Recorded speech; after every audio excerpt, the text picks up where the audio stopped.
Okay, it's 2 o'clock. Hi, everyone. Welcome. I'm so excited. This is our first year doing our very first Surf City Author Fest. How are you all enjoying the festival so far?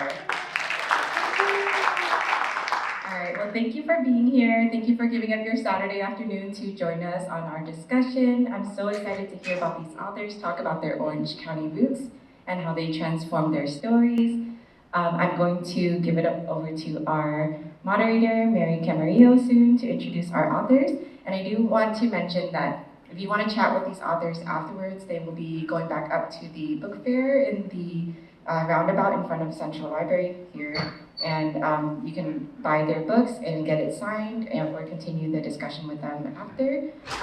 And without further ado, I will hand it over to our moderator. Thank you, Van. Van, thank you so much for coordinating this. I think the library's done a really good job helping us with this festival, so we all appreciate it. I'm having a great day. I hope you guys are too.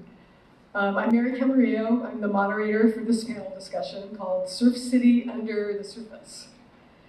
So the 6 of us in this panel are a pretty wide variety of genres. There's a novel writer, me. There's a short story writer, Lisa. There's an adult memoir, Christine. There's a children's book author, Toni Haas. There's 2 nonfiction writers that write about a variety of things: travel, history, music, sports, and especially surfing. That's Mark and Chris. So what we have in common is we have a focus on place and our connection to Huntington Beach and to Orange County. In fact, when I Googled Huntington Beach books about surfing or novels or children's books, most of the names of these people come up in a Google search, if that impressed me. Since we only have an hour for this discussion, everybody has a really robust biography. I don't really think we have time to go through all of them. I have printed out some copies of their biographies in hard copy. If you're old school like me and you want a piece of paper to take with you, we have some over there on the podium, so let me know.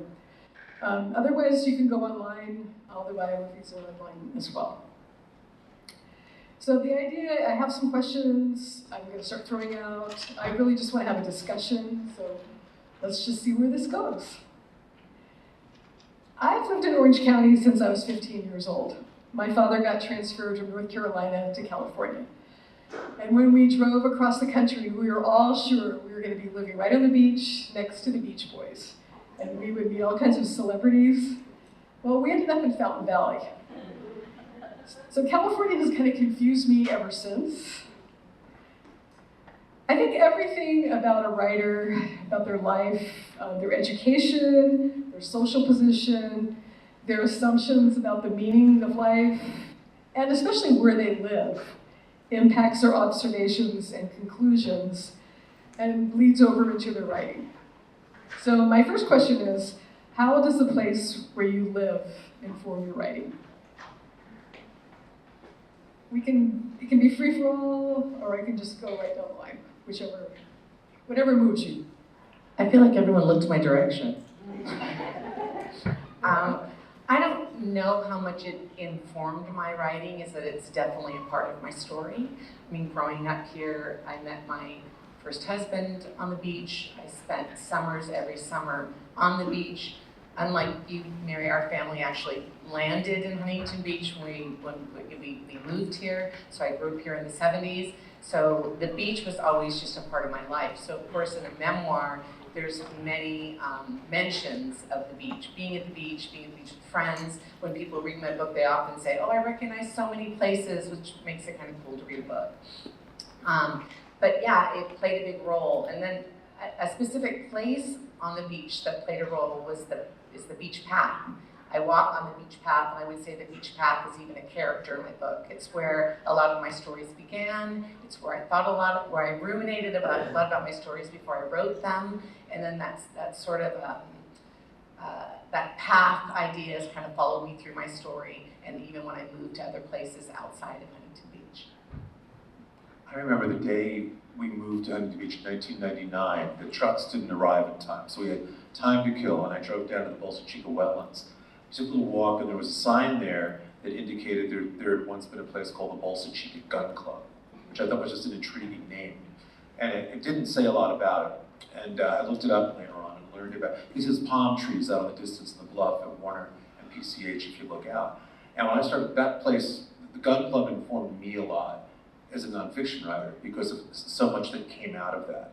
In 1903, there's no Huntington Beach yet. You know, that's gonna happen because one of the members happens to be Henry Huntington. And he hears about this place called Pacific City, and he buys it in 1903, thus giving birth to it. And that's really where it kind of starts. So whenever you drive by that area, when you look at those palm trees, that eucalyptus grove, that to me is sort of the real, the birthplace of Huntington Beach in effect, because of all the notable people. When that place opened in 1899, one of the members was Jared Torrance, who created the city of Torrance. Moses Sherman, who created Sherman Oaks. You had people who were writing the history of Southern California right on that bluff. So that's always one for me. When I pass by, I've passed it 1,000 times, but I still think that's where a lot of this came from. Okay, well, I will say, and I hope this doesn't come as a surprise to anyone, but I grew up in, this is not a surprise, I was born in Inglewood, and I grew up in and around Los Angeles, and I just want to say so many folks in Los Angeles just made fun of Orange County. You know that, right? But my connection to Orange County came in two ways. My father moved here after he separated from our family and lived in Huntington Beach for over 50 years, right? And so for me, Huntington Beach was my father, who was the birthright citizen, the son of undocumented immigrants from Mexico, World War II vet on the plank crew of the Midway, and lifetime career firefighter with the LA Fire Department.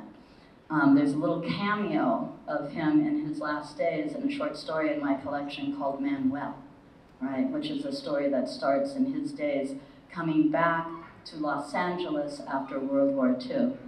But I came to Orange County as a graduate student at UCI, and my plan was to go right back to Los Angeles, and you can see that I have failed, right? And one of the things I had to do was unpack what I didn't know about Orange County. And in the 35 years that I have lived and worked here in Orange County, I've come to know and love and really understand and respect this place in all its varieties, all 34 cities.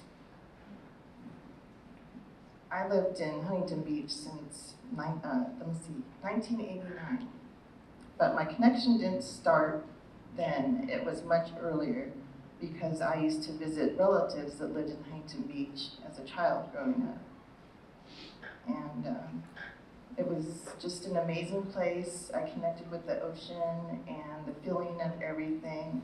And now I pull my experience from both childhood memories and living here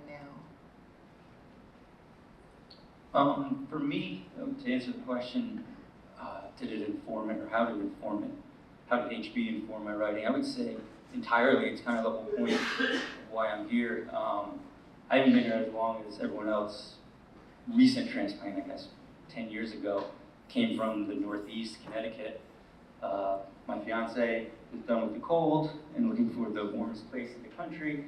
I always wanted to be near surfing, just because I always had that California mystique. So we came out here, but with no preconceived notions about Huntington or really anywhere. We didn't know we were going to land. She had a job at Disneyland, so we wanted to be somewhere relatively close. And I wanted to be near the water, so we ended up near Bellaterra. So just by coincidence. And then we also loved it, the city, when we came here. But then when I got here, I wanted to be a part of it. And the question for me was, how do you, especially later in life, when you're not a kid, how do you get involved in a community? How do you meet new people where you know no one or nothing about the place? And my solution, partly inspired by Chris here, because I read his Huntington Beach book about the city, my solution was to try to write a book on surfing and see how many people I could meet as a part of that. Because I saw what he did with his book, and it came from a lot of photos from a lot of people and a lot of stories. And I thought, well, that's a great way to just get involved with the community and meet people. So it was basically just going around knocking on doors, and that's how it kind of informed me. It's interesting you say that because sometimes it takes outsiders, I think. If you grew up, I grew up in New York, I was never interested necessarily in documenting where I grew up. You go to a new place where it's novel and it's different. And when I moved here, I think that same week, I went to the Barnes & Noble in Bellaterra and asked for the section on Huntington Beach books. And the woman looked it up on the second floor information desk, and she said, there are none. And I went, how can this be? The city's almost 100 years old at that point. Incredible generational communities. And, we can sit here all day talking about the music culture, the surf culture, all of it, aerospace. And I went home that day and wrote a book proposal and thought, if nothing else, I'll learn about the city by writing it. And then if anybody else wants to check it out, then it's there. But it was interesting to me that a city that this dynamic and historic wasn't really that well documented, even in the late 1900s. I had kind of the same experience. I wanted to read a novel about Huntington Beach. I've been a lifelong novel reader. The only novel other than my two that I know about that are set in Huntington Beach is Oil by Zambrano and Tapping the Source by Kim Nunn. And they're both wonderful books, completely different than the stories I wanted to tell. So that's like writing advice is often write what you know, right? Toni Morrison says, write the book that you want to read. So that's what I did. I didn't see novels set where I lived about people like me, so I decided I would write mine. Some of you kind of already alluded to this, but why did you set your narrative where you did? Like Christine, you could have set yours in Italy, right? Well, for sure. Yeah. But most of the story, it's a memoir, and the story takes place from the time I'm 17 and then the next 40 years. And only a year of that takes place in Italy, and the rest of it takes place in Huntington Beach area. I was an educator in the area, my kids were raised in the area, and I guess that because it's a memoir, the story can be anywhere. It just happens that I grew up in Huntington Beach, and that's the backdrop for the story. I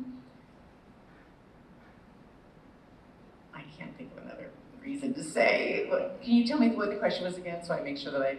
Well, I'm just talking about why we picked the place that we picked. Okay, well, so obviously I'm a native here, and it's about me. I lived here, so this would be the place. And I do include the time that I lived in Italy, so that's in there as well. Yeah. I think like you, Mary, I wanted to see more stories about people, not necessarily like me, but about the people that I knew were out and in our communities. I'm a lifetime educator at one of your local community colleges, Irvine Valley College, and I think one of the things that I noticed my students were hungry for were stories about people like them, and stories about the communities that they come from, and stories about the places they come from, often in high school and in college and universities. And I'm a big fan of the great books, and I have many of them on my shelves at home. But I think there's a particular power when you hand a young person a story like, I want to say Kareem Tayyar's story, The Prince of Orange County, and suddenly they are reading about their neighborhood, and they're reading about people who have names like them, and people who speak like them, and there's a certain pride and power that comes from that. So when I started writing stories about Orange County, I wanted to be really specific so people could sort of recognize it, so they could recognize those people, because those stories are just as powerful as the stories in those other places. So that's why I sat here. I felt like there was an imperative, and like you, there was something that was missing, a vacuum. Like Chris going into the store and like, where's your Huntington Beach books? There aren't any. Okay, well, I'll write them, right? Where are Orange County stories? We need to value and respect them and write them on the page. One thing I discovered when I started writing other books about Huntington Beach was that I started collecting vintage HB postcards. And I learned that when you had recordings of people's first impressions of Huntington Beach, going back to 1905, 1910, that was really interesting because those people are gone. I lost a friend about 2 years ago, a guy named Bill Kettler, as some of you may know, passed away. Bill was, I think, 102. Bill was like a living, breathing historian. He grew up on the red car. He went to the gun club. He lived everything we write about. He saw the Methodist tent camp. But when they're gone, so I started reading these postcards of people who first arrived in Huntington Beach. And my favorite was a lady who, it was 1914, so this is before oil. Huntington Beach is still an agriculture town and a factory town. You've got a sugar beet factory, a broom factory, a tile factory, and lots of sugar beets and celery. And she's riding home to Oklahoma complaining about the noise of the traffic in Huntington Beach. And I thought, here's a lady you could drop into any era of time and she would find something to complain about. But you would also find impressions of people that were telling you what the ocean was like on that day, telling you what Main Street was like before it was paved. Those postcards for me became these great glimpses into people's voices and attitudes as they first arrived, staying at the Evangeline Hotel on A Street, building that's still there, seeing the Newland House. And those are always kind of fun little peeks back in time. We were just talking before the panel about how we're losing some of these records. I mean, people don't send postcards so much anymore, right? No, it's true. Yeah, and that's a big thing with surfing too. I mean, with all of us, all this history around is just our living history. And a lot of them don't think to record it, or even maybe thinks it's worth recording. Like Chris said, sometimes it takes an outsider. And I know when I was going around talking to people, some of them in their 80s and 90s who surfed in the 40s and 50s, they were just in amazement that anybody cared to hear about these stories. And I'm like, what do you mean? Like, surfing around the world is one of the biggest things in the world. And they're like, well, we were just having fun at the beach. Like, why would anyone want to know about this? And they just didn't even see it as something compelling. But then when everyone else on the outside is looking in, it's almost like this mythical experience that everyone wants to be a part of. I was interviewing recently the former owners of the Golden Bear for something I'm writing. And even that, it was a job, you know? They were running a restaurant, they were booking clubs, there was a lot of work, there was a lot of grunt work. Yet still you've got Janis Joplin, Linda Ronstadt, Steve Martin, all of them coming through. But to them it was just, you've got to help them realize, no, that wasn't normal. You know, and your memories do matter, these pictures do count. So you're right, sometimes if you're in the middle of it, it's not that big a deal. It's just your life. So for me, the narrative is because I think there's a lot more than to Huntington Beach than people realize.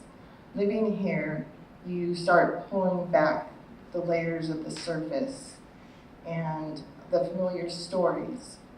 And, you know, it's just in your surroundings, in your community, and I paint and draw and write from those.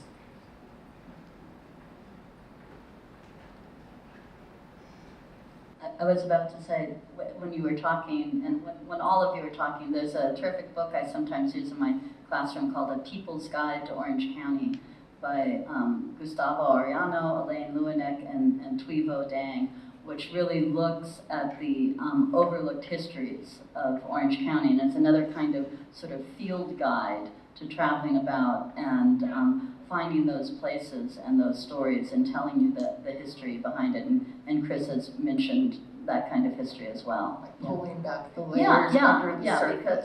Because it looks like one thing. It's sort of like in the winter, I'm not in the winter, in the summer, I spend my summer up at a writers' conference near Tahoe, in the, outside the city, near a city called Truckee, and there's a strip mall I go to every summer to buy things, and there's a historical marker there that reminds me that that's where the Donner Party camped during their fatal winter, and it's in a parking lot of a strip mall that sells socks and tennis shoes now.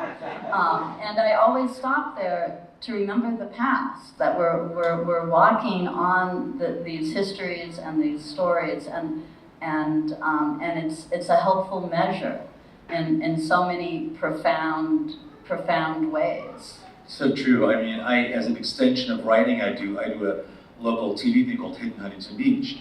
And like the first episode involved a shopping center at Springdale and Warner, where there's a tombstone next to the Arco station denoting the fact that Frank Lloyd Wright Jr. not only designed that shopping center, but but had these plans to erect an almost 100-foot tall tower on that site. He was run out of town. We did a whole story, I wrote about it in the LA Times and stuff. But those places you pass every day that have this really deep, meaningful history, I mean, that really spell the history of the city. It's fun marking those spots. If you can get a plaque placed or something like that, it's also kind of a nice effort. I live very close to that gas station. I'm glad there's not a big tower there. Well, no, I get it. Listen, I get it, but I look at it two ways too. The reason Frank Lloyd Wright Jr. wanted that tower there was very special. 405 was new. He wanted people to see Huntington Beach from the freeway. As we designed this very kind of futuristic looking oil tower, now this is another thing, how sometimes as we share things and ideas, I had a call a couple of weeks ago. The person that owns the only hand-drawn design by Frank Lloyd Wright Jr. is going to donate it to the city. I'm going to have it in a couple of weeks so people could see his vision in pen and ink on paper, you know.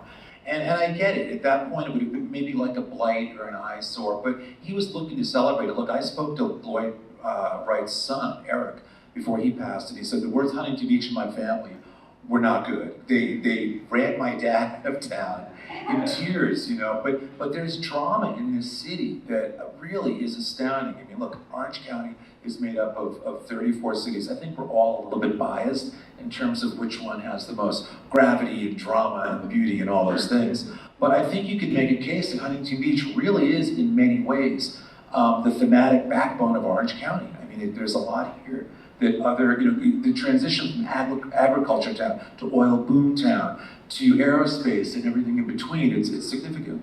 And we have this beautiful Neutra library.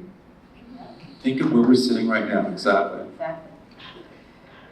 So I know one thing readers will tell you, if you get the details wrong about a place, they will definitely let you know. I think someone already said that. I like reading books that I recognize the place. I'm immediately invested in the story. In my work, I've included the 4th of July parade, the wetlands, the protests at the pier, June gloom, or May gray. Specific details of place are really important. But like most writers, I hope that my work has some kind of universal appeal. Is that something any of you worry about? Do you think about? Could your story have been set someplace else? But you want it to resonate with readers that don't live here. That's I guess, my question / comment. I think that while my story takes place in Huntington Beach because I lived here, like I said before, the story could have taken place anywhere. I mean, when we look, I think for me, the reason that you write something, or the reason that I wrote something, is to connect to other people. And I think that stories are what bring us closer together. If you read my story, you might say, yes, okay, this is a story that is set in Huntington Beach. You might recognize places that I talk about, but I think what would really resonate is the story itself. What are the emotions you relate to? What are the feelings you relate to? What are life experiences you relate to? And do you feel connected because of my experiences and how you relate to them? I always say about my book, I think there isn't a person around who can't relate to the feelings of guilt, shame, joy, inspiration, challenges. And so those kinds of stories can be set anywhere. And as I continued my story and wrote it in Italy, I was still having those same kinds of feelings and those same kinds of things were happening. And many of the responses I get from people who read my story are, yes, people always comment, especially if they're from Huntington Beach, on the places they recognize those kinds of things, but more often they comment about how they relate, even if they're not the same things that I went through, the same experiences, they relate to the feelings, and they always write about that. Yeah, that's a good point. The universality of a place. Every town has got a golden bear. It may not be as prestigious, but they've got a place where music gets played. They've got an end cafe. They've got that quirky little place to go eat. They've got their versions of the same thing as Huntington Beach. They may not have a pier, but they've got something that people gather around, a meeting place, a village green, a village square, something like that. So I think Huntington Beach is a great model thematically and conceptually to write about and share, because every town's got those things. It's just what we bring to our version of Huntington Beach is hopefully is appealing, but goes beyond Huntington Beach, you know, and such. So I think it's nice when it goes beyond just our borders and aspires to some other higher truth about community and your village, wherever you happen to come from. Yeah, I think there's maybe two audiences. The local audience that just loves seeing where they live on the page and that kind of special recognition. And then I'm reminded again of my classroom experience and a lot of the kids coming in, a lot of the young people coming into the classroom with a sense of the American dream. And then I talk to them, okay, so we all recognize the American dream. And I'm like, what about the California dream? And they're like, oh yeah, the California dream, it's like, no offense to the American dream, it's like better than the American dream. It's in California. And then I'm like, okay, what about the Orange County dream? And they're like, oh yeah, that's like the California dream on steroids or something, right? And so I think there is this way of looking at the stories that we tell on the page, whether they are nonfiction stories, fictional stories, personal stories, and seeing how it relates to those other stories that are told, not just about this place, but about that other place we belong to, beyond the city, beyond this county, beyond this state. You know, California is a kind of bellwether state for the rest of the country, and I dare say the power and the history and the stories of our county and the city have that kind of relationship as well, right?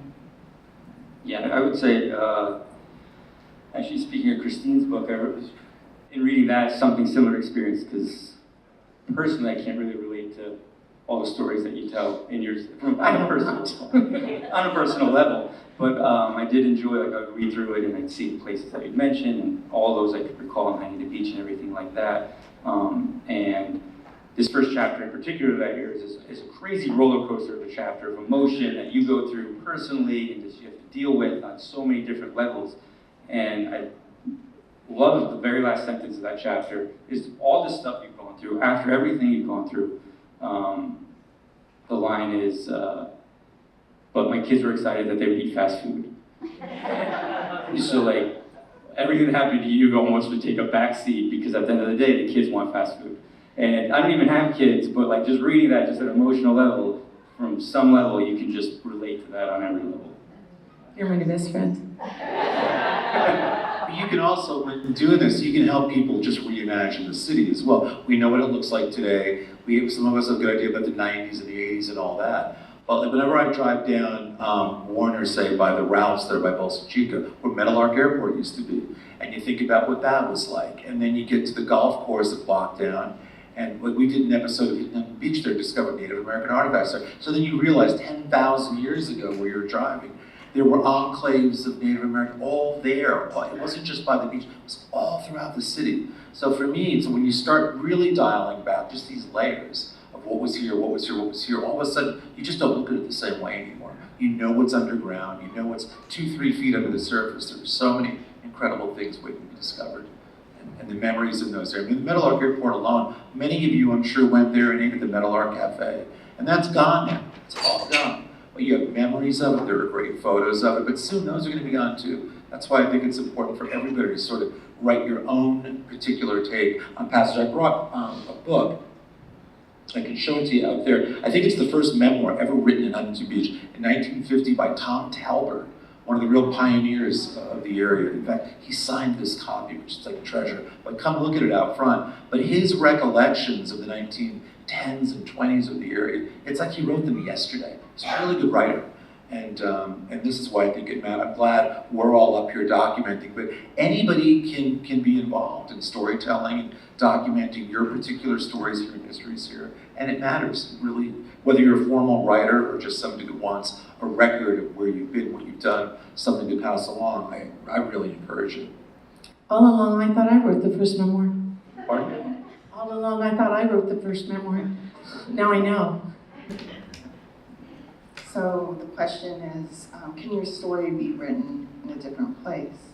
Well, the concept maybe, but the feeling wouldn't be the same for me. So my book, Goodnight Surf City, reminds me of being a child and the long summer days and going into the night with a bonfire with your family, sitting around, roasting marshmallows. This is right there. That's where it could only exist for me. I just want to say Toni's illustrations are amazing. You need to go out and check out it. They really are. You're too sweet. Thank you. Yeah, they really are. I mean, I guess in that regard, they're almost dreamlike. So talking about how people think this is the American dream or California dream, you read that anywhere, you kind of get that dreamlike experience of what it's like here. I love that. Thank you. I'll boast one more thing. Toni took a history class I was giving a couple of years ago, and we talked a little bit in class about how kids could use a good history series in Huntington Beach. So we've been collaborated, and what you're bringing to life visually, going all the way back 10,000 years in this kids' history book is amazing. And it's fun, and it's engaged, and it's artful. But the stories in there will hopefully connect with young readers and, draw through. Because when you do that with young students, as teachers then they'll be more protective of their community and more conscious of preservation. That's what I think always the best part of this is with history. Absolutely. Is that if you get them young enough, then all of a sudden the pride in their block, in their school, in their library, whatever it happens to be, they're going to be fiercely protective of it. And they're going to want you to know about it, about why it matters, and they'll be there when the time comes when it needs to be Yeah, protected. that's my hope, is to get the children more of a connection with their community and their history, but in an adventurous way so that they want to learn it, not just here's a book, read it, it's huge, it weighs a lot. We've talked a little bit already about Orange County's reputation. It's the home of the John Birch Society, behind an orange curtain, where good Republicans go to die, according to Ronald Reagan anyway. But it's also the place where many working class immigrants have come to live and work in agriculture, in the military industrial complex, and in the tourist service economies. Huntington Beach has its own mythologies. It's an oil town, a surfer's paradise, a punk music scene, a skinhead capital. It was an affordable beach town for two postal workers when my husband and I bought our house here in the 1990s. But it's difficult to see it as affordable now. It's known for political conservatism, and there were recent efforts by our city council to rebrand that image. So when we write about this place, we can of course write about the iconic palm trees, the beautiful blue Pacific, the sunny skies. But those are stereotypes. How do we avoid stereotypes and tropes and mythologies when we write about this place? Do we try? I'll say, at least from my perspective, we kind of embrace them, at least in the surf world. I'll say about Huntington Beach, when we moved here, it was not what we expected California once you kind of peel back all the layers. But I love it, and I wouldn't want to live anywhere else. The surf community is a little, especially in Huntington Beach, it's a very localized place. Maybe not even the most welcoming place, at least in the waves. And there's speaking of stereotypes, there's a stereotype. It's like no kooks welcome or anything like that, which basically means no beginners welcome. There's a famous book about North Shore, Hawaii, but it could apply here too. It's like, welcome to paradise, now get the hell out. Like, that's kind of, sometimes at least in certain areas, if you're surfing in certain areas surrounded by the pier, that might be the sentiment. But I work with a surf school in town called Corky Carroll Surf School, and the owner there, his name is Keith Coleman, kind of goes on the complete opposite side of it, where he's like, I want to be the king of the kooks. Like, let's embrace these people that want to learn about surfing, that want to get involved in the waves, because we're all just having fun. And so there's a right place and the right time to do it. You just pay respect along the way to the community, to the people, and everyone can just enjoy it. So it's just kind of embracing that, and that was kind of my hope when writing this, is just like everybody can be a part of this. It's important to learn about it, it's important to respect it, and that's true of any place you visit or any place you live, but I think there's room for all of it. I think that I embrace the Pacific Ocean and great weather and palm trees and paradise. I'm grateful for it every single day. I don't apologize. I'm happy to write posts about January being sunny while my Midwest family is freezing. I like it, I enjoy it, and it is one of the things that I've come to really appreciate and love as I've gotten older. I don't think as a teenager being on the beach, I thought a lot about the fact that my parents landed me in Huntington Beach and, you know, afforded me the opportunity to grow up here and eventually buy a home here and live here.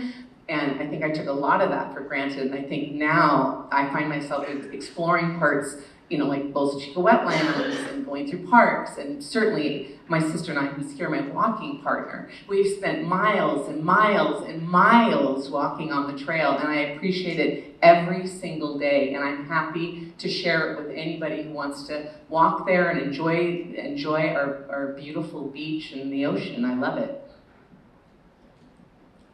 Regarding your question about stereotypes and how to avoid it, again, I think whether we're writing fiction or nonfiction, and I tell this to my students, I think stereotypes are unfortunately really easy to write. They're always sort of right there, ready to sneak in your story. I always tell my students, yeah, when I'm sitting down to write, there's always an abuelita in the kitchen who is like stirring a pot of beans and going, oh, mija, and then saying something smart. And I don't want her in my story. I want someone who's different. I want an abuelita who maybe actually just goes and buys the tortillas. She doesn't have to make them. And who has other opinions. And maybe is an unwise abuelita. That the stereotypes are really easy, right? And that we want to be aware of them, and I think that's how we avoid them.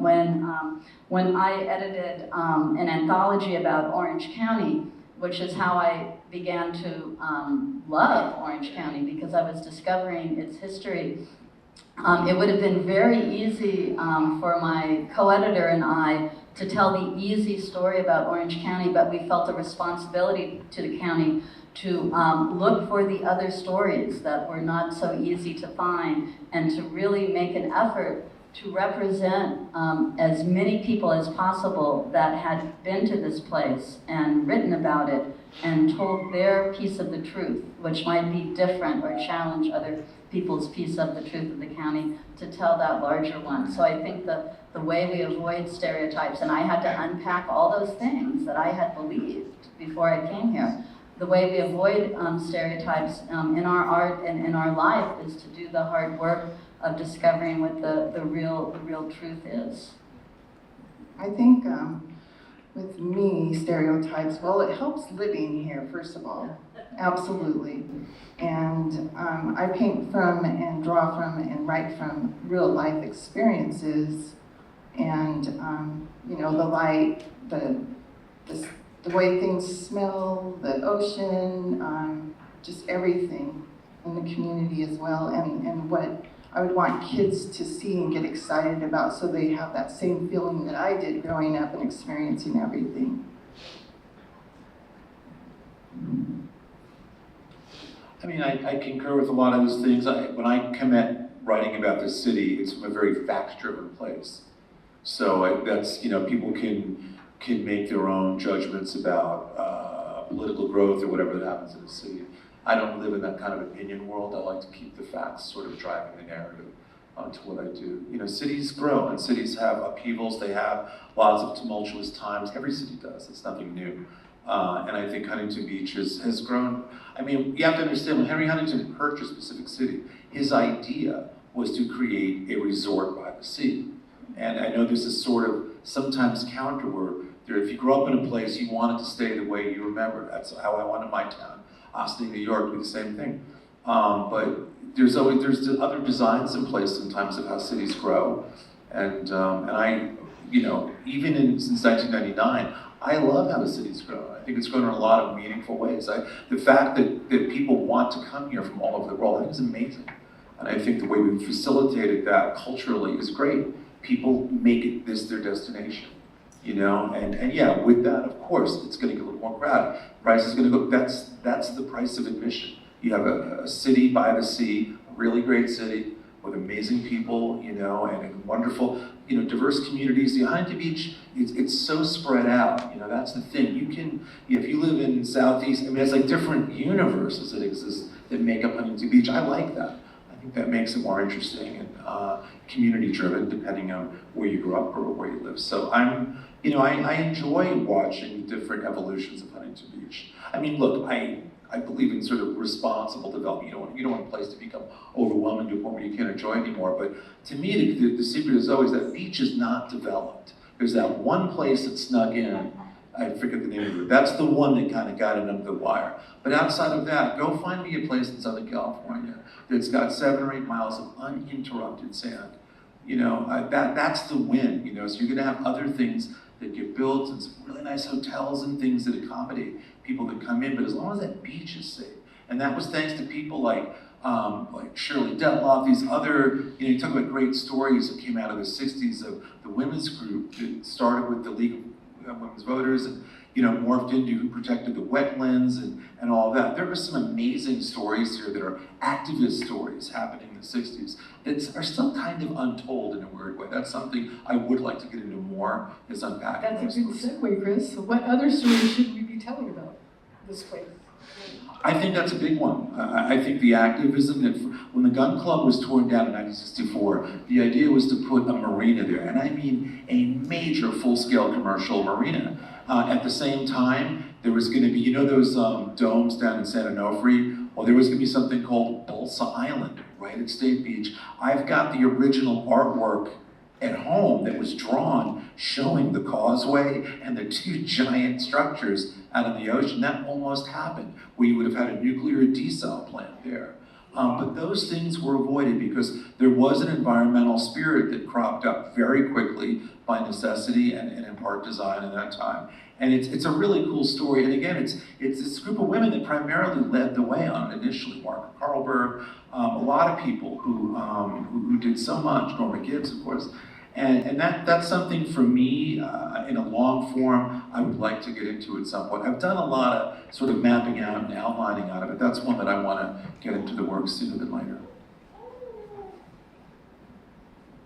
Your question was like, what other stories? Oh, so many stories. I'm looking at everyone in the audience, and I sort of want to give you homework,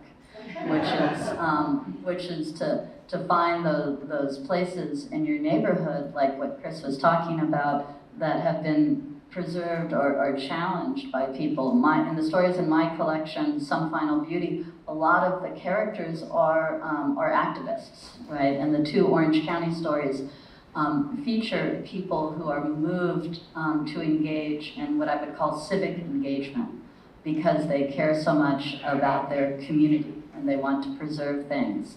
And so, yeah, you have extra credit assignment for me to go to your neighborhoods, because I think we really are living in these places and in these communities because of the people who came before us and who helped for better and for worse, and times trying and peaceful to make what we have. And I think we all have seen those stories, right? But often we don't value them enough. So yeah, so I think this is a time where we want to look for stories of struggle, right, and of people taking stands. You know, I would like to see more people write stories about where they live, and especially for kids, because I think kids really they really connect with stories and learn more about their community and their surroundings, and it gets them more excited. Oh, I want to learn more about this. You know, they get interested, and it makes them want to protect, you know, history for the future and their community. And those children, they see things differently than we do. Yeah, They see the stuff that we don't, and their perspective is With fresh important. eyes. Yeah, with very fresh eyes. Yeah.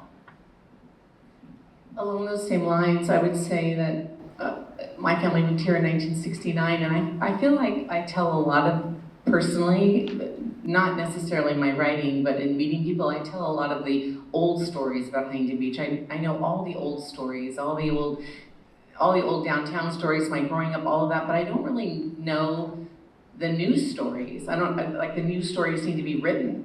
Like what's next? Because I feel like now I'm an old timer telling old stories, and I'd like to see the next generation of writers telling the news stories. What do they see our city like now, the last 5 years, the last 10 years, and how they grew up in that environment and what that looks like? You're reminding me that Orange County gave the world a terrific science fiction writer in Kim Stanley Robinson, who wrote a trilogy set in Orange County, and I have an excerpt of it in our Orange County anthology. I'm trying desperately as I speak to you to remember the title of the anthology, but I cannot. But someone will later on tell us. And there's this moment in one of the books where Kim, who has been writing about a rather idyllic childhood growing up in Orange County, where he suddenly leaps to the future. And we've begun to do things like chop off the Santa Ana mountains, like put a shopping mall underground, and suddenly we're in that future of Orange County that's based on the trends that he was seeing develop then. And I recommend, especially for those of you who are interested in speculative fiction, or just interested in what someone as brilliant as Kim Stanley Robinson saw here as a child growing up in Fullerton and sort of the flatland areas, what he saw in our future, to measure it against what we have now and what we might be heading toward. It's a remarkable series. I always buy them up whenever I'm at the Book Man, that great used bookstore, right off the shelves. You can find it there. On that note, I want to recommend a book called Balefire. The writer's name escapes me. I believe his first name is Ken as well. And he wrote a book. He was a former police detective, and he wrote a book in the late 1980s about a potential nuclear terrorist attack in LA. But Huntington Beach is where it's all planned out. And for those that missed like the late 80s Huntington Beach, this thing puts you back on those streets. When I interviewed him about 10 years ago, they had optioned it for a movie. And at that time, they were going to shoot it in Australia. They had recreated 1988 Main Street, Huntington Beach. The film, it fell apart. It didn't, but he showed me images where they had literally rebuilt Huntington Beach circa 1988 in Australia. Unfortunately, it didn't get made, but it's a wonderful book that puts you right on Main Street. It's so authentic. He really took his time, and he lived here. So he was writing, from a very vivid first-person standpoint. Balefire. I think it's here in the library. More homework. Yeah, and I'll just, Mary mentioned earlier the book Tapping the Source, just kind of going off of Chris's theme there. If you ever wanted to experience the 70s surf culture here, it's a little hyper-realized, and it's considered surf noir. It's the first ever surf noir, maybe the last ever surf noir. There's not that many, but it shows surf get-up. So like downtown Main Street was maybe not the most appealing place for people back in the 70s, not the way it is today. And this kind of epitomized surf get-up. So if you're kind of curious about that surf scene and you don't mind an intense read, Tapping the Source. And what some people say the movie Point Break was based on.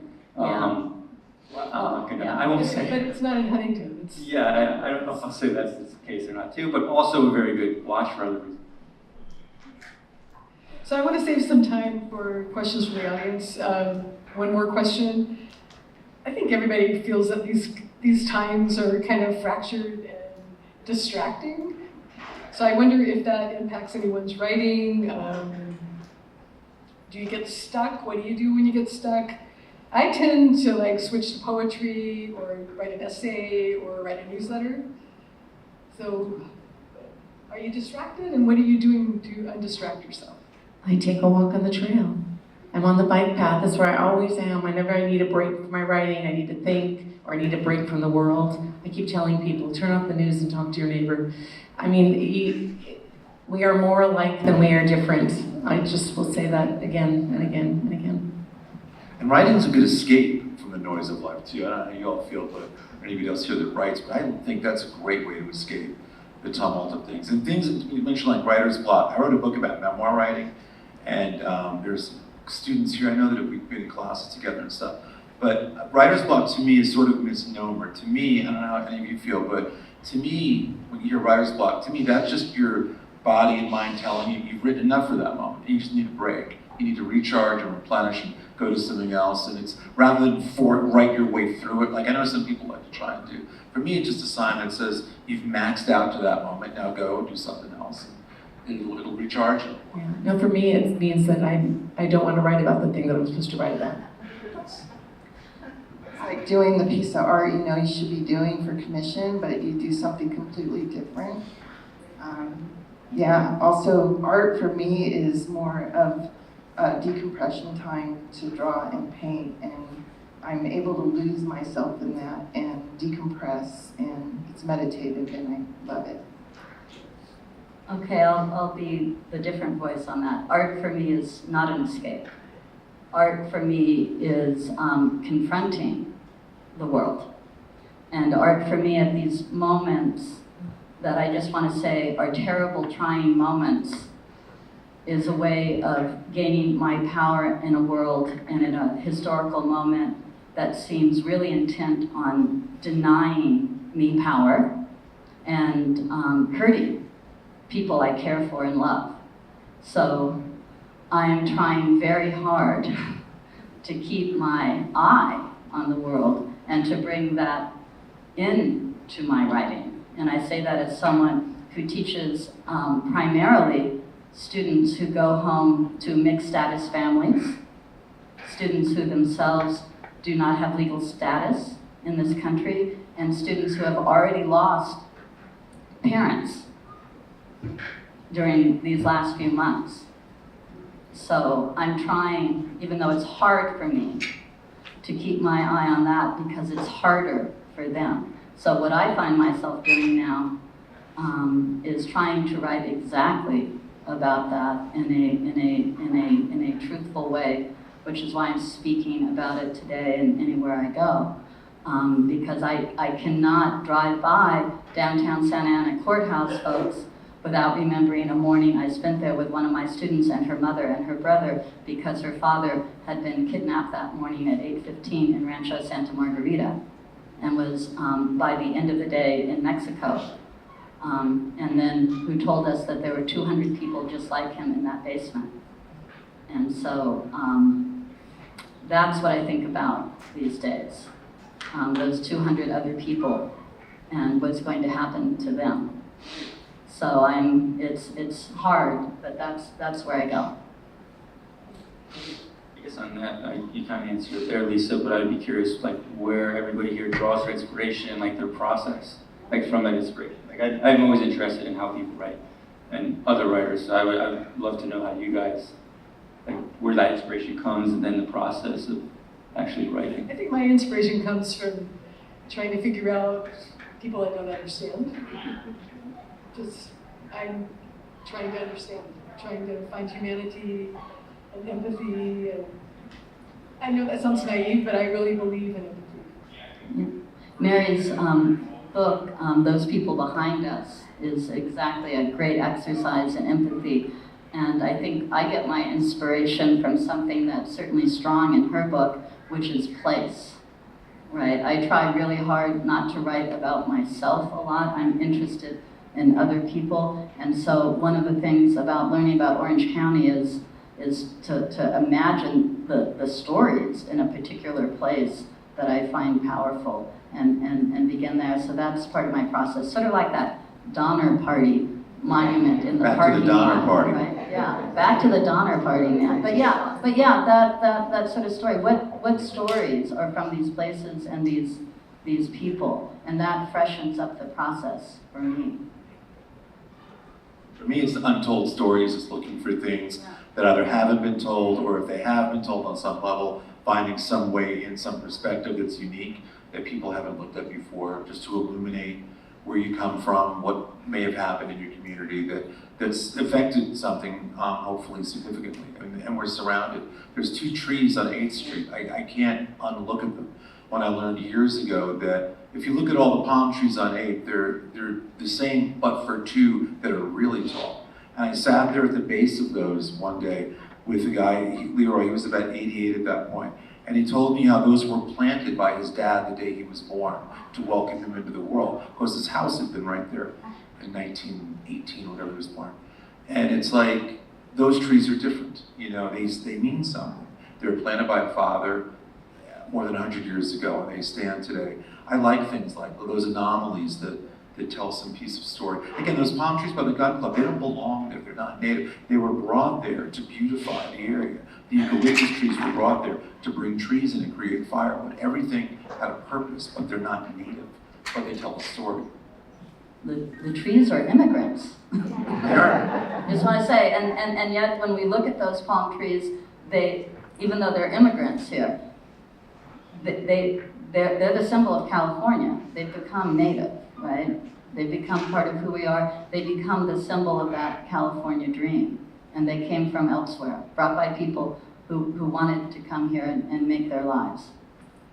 I love that. I just read a Ursula Le Guin story from the point of view of a tree, because she's like that, Ursula Le Guin. There you go, there's your homework, point of view of the tree, Chris.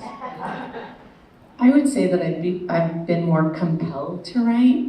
Like there's something in me and I'm compelled. And I would say that I'm inspired to keep going often by other writers or conversations that I have with people. But I would say it's more compelled. I'd say what inspires me is watching my grandkids and seeing how they look at life and how they experience it. So through the eyes of a child, really. It's amazing what they come up with, what they create. It's just so fun. Yeah, what inspires you? Oh my, deadlines and contracts. Talk about distractions, Mary. If I finding distractions are not a problem for me. There's no endless source of distractions while I'm trying to do anything. And usually my process is procrastinate, just get distracted, go to the beach, hang out there, and then bring it down to the deadline, and in that heated panic, try to get things done. So yeah. We have about 4 minutes left. I can't see anybody out there making. You have any questions they'd like to ask? Oh, yeah, wow. There you are. You're beautiful. Do you see a hand? I see a hand right here. Go ahead. How do you begin? How do you had all these great ideas? I think a lot of us have ideas for a book, an app, but we don't know how to even begin. So, it's just, I'm sure you all have friends who are like, well, I have an idea for an app. You don't know how to code, you don't have an app. If you don't know how to write, you don't have a book. So, how do you guys give people, new writers a start? I would say in my regard, I had the same question, and it ended up being easier than I thought. Again, I was following the model that Chris had kind of laid out before me, is that there's a lot of publishers out there. The ones my book has done is Images of America, and they specialize in nonfiction. So if anybody wants to tell a nonfiction story, they're looking to tell stories. And there's other ones like those out there. I can't think of all the names of them, but that they're just looking for people to have an idea and reach out. Exactly right. And I mean, some of the names, and you just have to reach out, and then that gets the ball rolling. People think it's possible, but I really believe we live in a golden age of publishing. Not that look, there's still those 4 or 5 major New York City publishers, but beneath that today, there have never been more small to mid-sized publishers that are looking for the next voices. They're not looking to sell 1 million books, but if you sell a couple of thousand books, that's a win for a small publisher. Don't get into it for the money. I mean, if that happens, it's a great bonus. But whatever that thing is that you lose sleep over, emotionally or spiritually or something, you've got to get off your chest or tell. I think that's a good way to at least begin formulating what it is that you need to put out in the world. What are you going to share? Because once it's out there, it's out there. Especially if you're a memoir, like before that thing comes out, you probably have a moment where it's like, what have I done? Like, what have I shared with everybody? But that's a good feeling. It means you did something, you dug deep. So as long as it matters to you and you're passionate about it, and you have some maybe degree of expertise on it, I think it all just comes down to those starting points, Toni, were you asking specifically about getting started to write something or to get published? I'm curious. Actually, just get started. Okay. But also that helps because now you can kind of see it through. I have a friend who does a radio show where she talks to writers, and the thing is she says in every show is, stay in the chair. That's her advice always, stay in the chair. So if that helps you. And perhaps find a writing community. For sure. I think it really helps to have people around you who are trying to do the same thing or something different in their own way, who you know will read your work with respect and support, and you can find community in a variety of ways. Chris is right, it's a good time for publishing, but I also think, especially in Orange County, it's a good time for finding writing communities at community centers, Definitely. at the community college, which is where I first met Mary some years ago. Chapman University has a wonderful free writing workshop that Richard Bausch offers every year for fiction writers. So I think community really helps you nurture and support your work and learn about it. And also events like this, right? There's a lot of local literary events. I was up in Pasadena last weekend at LitFest in Medina. Look for community and learn from community and find your people. There was one other question over here. Chris, do you have any insight on a current disaster with the Westminster Mall? Not really. The question is, do I have any insight on the current disaster with the Westminster Mall? I have to tell you, watching the Westminster Mall come down, the emotional buttons it has pressed in people is impressive. And I got my own too, believe me. My favorite buffet used to be there, the Lux Buffet. But I've heard little bits and pieces and rumors, but nothing I'd be able to share necessarily. I'm not sure I'm that informed about it. But it does strike me the way people have reacted to the disintegration of it. And you've watched people really, you see them go back in time and relive their lives through that. You think at the time it's just a mall, but it's not. It's a keeper of stories and memories. It was built at the beginning of sort of mall culture, so it was a very cutting edge place in its day. But then it evolved and tried to keep up, and we were all there visiting Santa Claus, whatever it was. But I think that place to me is so fascinating, what it's done to us collectively in terms of the sense of loss. It's like a death in the family, right? It's weird, but there's sort of a certain beauty to it as well that it got to us, you know? And now you're making me think about whatever, why was that fire at the Tustin Marine Base started with a hangar? Have we ever discovered what happened? That's very suspicious. Yeah, there's another That's highly suspicious. There's an Orange County story. I wish someone, where's the OC Weekly when we need it? Who burned down who set the hangar on fire? Well, I'll close with one of these stories goes back to 1926 here in Huntington Beach, when the Pacific Beach Club mysteriously burned down, yeah. which was to have been an exclusive Black-owned and operated beach club right by Newland and Coast Highway. Because the beaches were segregated. Wait, Because the beaches were segregated. Exactly. Technically, it wasn't Huntington Beach yet. It was unincorporated, but it's what we know today. It was Huntington Beach adjacent. And that's another one of those mysteries where it's like, there were forces that did not want it there, but then there's another story. That's an easy one to kind of put together, but there's another one that comes up about the owner of the place who was going to lose so much money. He may have thought that he may have actually had it done, but he paid back every Black investor. He made sure they were whole. So it's never, I think, as obvious as we think, but it's worth looking into. And again, we can go on all day. Huntington Beach is a story-driven community. I think it always will be. It's an amazing place, and collectively, and we could have a true crime podcast just here. There's another homework assignment for you. Listen, one of the worst cults in U.S. history formed on Main Street. True. A story about it in a book. The family cult started right but where Wahoo's is today, in the 1960s. I mean, one of the most truly demonic, insidious cults in American history, right on Main Street, Huntington Beach just produces lots of everything, good and bad over the years, but the stories are just endless. It's a remarkable community, just in and out. And you are all such great storytellers. It's been really wonderful to talk to you.